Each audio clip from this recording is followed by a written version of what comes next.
जय श्री कृष्णा। राधे राधे। श्रीमद् भगवत गीता के 6ठे अध्याय का महात्म्य। श्री भगवान कहते हैं, सुमुखी, अब मैं 6ठे अध्याय का महात्म्य बतलाता हूँ, जिसे सुनने वाले मनुष्य के लिए मुक्ति करत लगत हो जाती है। गोदावरी नदी के तट पर प्रतिष्ठानपुर पैठन नामक एक विशाल नगर है, जहाँ मैं पीप प्लेस के नाम से विख्यात होकर रहता हूँ। उस नगर में जानश्रुति नामक एक राजा रहते थे, जो भूमंडल की प्रजा को अत्यंत प्रिय थे। उनका प्रताप मार्तंडेय मंडल के प्रचंड तेज के समान जान पड़ता था। प्रतिदिन होने वाले उनके यज्ञ के धुएं से नंदन वन के कल्प वृक्ष इस प्रकार काले पड़ गए थे, मानो राजा की असाधारण दानशीलता देखकर वे लज्जित हो गए हो। उनके यज्ञ में प्राप्त पुरोडास के रसास्वादन में सदा आसक्त होने के कारण देवता लोग कभी प्रतिष्ठानपुर को छोड़कर बाहर नहीं जाते थे। उनके दान के समय छोड़े हुए जल की धारा प्रताप रूपी तेज और यज्ञ के धुओं से तुष्ट होकर मेघ ठीक समय पर वर्षा करते थे। उस राजा के शासनकाल में इर्तियों खेती में होने वाले 6 प्रकार के द्रव्यों के लिए कहीं थोड़ा भी स्थान नहीं मिलता था और अच्छे नीतियों का सर्वत्र प्रसार होता था। वे बावली, कुएं और पोखर खुदवाने के बहाने मानो प्रतिदिन पृथ्वी के भीतर की निधियों का अवलोकन करते थे। एक समय राजा के दान, तप, यज्ञ और प्रजा पालन से संतुष्ट होकर स्वर्ग के देवता उन्हें वर देने के लिए आए। वे कमल नाल के समान उज्जवल हंसों का रूप धारण कर अपनी आंखें हिलाते हुए आकाश मार्ग से चलने लगे। वहीं उतावली के साथ उड़ते हुए वे सभी हंस परस्पर बातचीत भी करते जाते थे। उनमें से भद्रासु आदि 2-3 हंस वेग से उड़कर आगे निकल गए। तब पीछे वाले हंसों ने आगे जाने वालों को संबोधित करके कहा, अरे भाई भद्रासो, तुम लोग वेग से चलकर आगे क्यों हो गए? यह मार्ग बड़ा दुर्गम है, इसमें हम सबको साथ मिलकर चलना चाहिए। क्या तुम्हें दिखाई नहीं देता? यह सामने की पुण्य मूर्ति महाराज जानश्रुति का तेज पुंज अत्यंत स्पष्ट रूप से प्रकाशमान हो रहा है। उस तेज से भस्म होने की आशंका है, अतः सावधान होकर चलना चाहिए। पीछे वाले हंसों के ये वचन सुनकर आगे वाले हंस हंस पड़े और उच्च स्वर से उनकी बातों की अवहेलना करते हुए बोले, अरे भाई, क्या इस राजा जानश्रुति का तेज ब्रह्मवादी महात्मा रैंक के तेज से भी अधिक तीव्र है? हंसों की ये बातें सुनकर राजा जानश्रुति अपने ऊंचे महल की छत से उतर गए और सुखपूर्वक आसन पर विराजमान हो अपने सारथी को बुलाकर बोले, जाओ महात्मा रैक को यहाँ ले आओ। राजा का यह अमृत के समान वचन सुनकर मह नामक सारथी प्रसन्नता प्रकट करता हुआ नगर से बाहर निकला। सबसे पहले उसने मुक्तिदायिनी काशीपुरी की यात्रा की, जहाँ जगत के स्वामी भगवान विश्वनाथ मनुष्यों को उपदेश दिया करते हैं।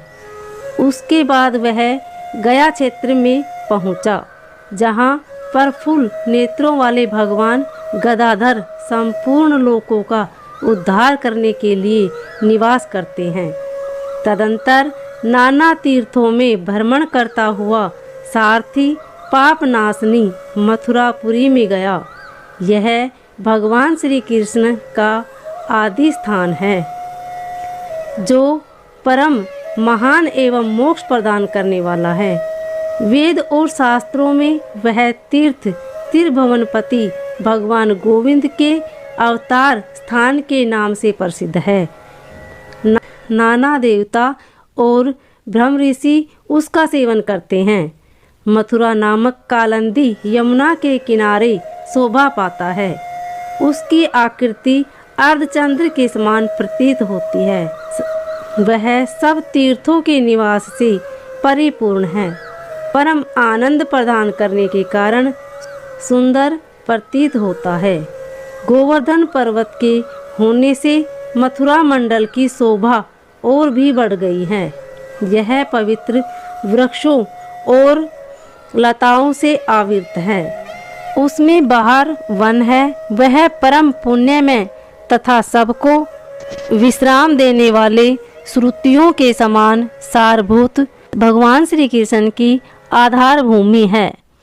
तत्पश्चात मथुरा से पश्चिम और उत्तर दिशा की ओर बहुत दूर तक जाने पर सारथी को कश्मीर नामक नगर दिखाई दिया, जहाँ शंख के समान उज्जवल गगनचुंबी महलों की पंक्तियाँ भगवान शंकर के अट्ठास की भांति शोभा पाती है। जहाँ ब्राह्मणों के शास्त्रीय आलाप सुनकर मुक मनुष्य भी सुंदर वाणी और पदों का उच्चारण करते हुए देवता के समान हो जाते हैं। जहाँ निरंतर होने वाले यज्ञ धूम से व्याप्त कालिमा नहीं छोड़ता। जहाँ उपाध्याय के पास जाकर छात्र जन्मकालीन अभ्यास से ही संपूर्ण कलाएं स्वतः पढ़ लेते हैं, तथा जहाँ मणि केशव नाम से प्रसिद्ध भगवान चंद्रशेखर देहधारियों को वरदान देने के लिए नित्य निवास करते हैं। कश्मीर के राजा माणिकयज ने दिग्विजय में समस्त राजाओं को जीतकर भगवान शिव का पूजन किया था। तभी से उनका नाम माणिकयेश्वर हो गया था। उन्हीं के मंदिर के दरवाजे पर महात्मा रैक एक छोटी सी गाड़ी पर बैठकर अपने अंगों को खुजलाते हुए वृक्ष की छाया का सेवन कर रहे थे। उसी अवस्था में सारथियों ने उन्हें देखा। राजा के बताए हुए भिन्न भिन्न चिन्हों से उसने शीघ्र ही रैक को पहचान लिया और उनके चरणों में प्रणाम करके कहा, ब्राह्मण, आप किस स्थान पर रहते हैं? आपका पूरा नाम क्या है? आप तो सदा स्वच्छंद विचार वाले हैं, फिर यहाँ किस लिए ठहरे हैं? इस समय आपका क्या करने का विचार है? साथियों के वचन सुनकर परम आनंद में निमग्न महात्मा रैक ने कुछ सोचकर उससे कहा, यद्यपि हम पूर्ण काम हैं, हमें किसी वस्तु की आवश्यकता नहीं है तथा कोई भी हमारी मनोवृत्ति के अनुसार परिचर्या कर सकता है। रैक के हार्दिक अभिप्राय को आदरपूर्वक ग्रहण करके सारथी धीरे से राजा के पास चल दिया। वहां पहुंचकर राजा को प्रणाम करके उसने हाथ जोड़ सारा समाचार निवेदन किया। उस समय स्वामी के दर्शन से उनके मन में बड़ी प्रसन्नता थी। सारथी के वचन सुनकर राजा के नेत्र आश्चर्य से चकित हो उठे। उनके हृदय में रैक का सत्कार करने की श्रद्धा जागृत हुई। उन्होंने 2 खच्चरों से जुटी हुई एक गाड़ी लेकर यात्रा की। साथ ही मोती के हार, अच्छे अच्छे वस्त्र और एक सहस्त्र गायें भी ले ली। कश्मीर मंडल में महात्मा रैक जहाँ रहते थे उस स्थान पर पहुंचकर राजा ने सारी वस्तुएं उनके आगे निवेदन कर दी और पृथ्वी पर पड़कर साष्टांग प्रणाम किया। महात्मा रैक अत्यंत भक्ति के साथ चरणों में पड़े हुए राजा जान श्रुति पर कुपित हो उठे और बोले, रे शूद्र, तू दुष्ट राजा है, क्या तू मेरा वृत्तांत नहीं जानता? यह खच्चरियों से जुती हुई अपनी ऊंची गाड़ी ले जा। ये वस्त्र, ये मोतियों के हार और ये दूध देने वाली गौएं भी स्वयं ही ले जा। इस तरह आज्ञा देकर रैक ने राजा के मन में भय उत्पन्न कर दिया। तब राजा ने श्राप के भय से महात्मा रैक के दोनों चरण पकड़ लिए और भक्ति पूर्वक कहा, ब्राह्मण, मुझ पर प्रसन्न होइए। भगवान, आप में यह अद्भुत महात्म्य कैसा आया? प्रसन्न होकर मुझे ठीक ठीक बतलाइए। रैक ने कहा, राजन, मैं प्रतिदिन गीता के 6 अध्याय का जप करता हूँ। इसी से मेरी तजो राशि देवताओं के लिए भी दुस्सह है। तदंतर परम बुद्धिमान राजा जान श्रुति ने यत्न पूर्वक महात्मा रैक से गीता के 6 अध्याय का अभ्यास किया। इससे उन्हें मोक्ष की प्राप्ति हुई। इधर रैक भी भगवान मणिकेश्वर के समीप मोक्षदायक गीता के 6 अध्याय का जप करते हुए सुख से रहने लगे। हंस का रूप धारण करके वरदान देने के लिए आए हुए देवता भी विस्मित होकर स्वेच्छानुसार चले गए।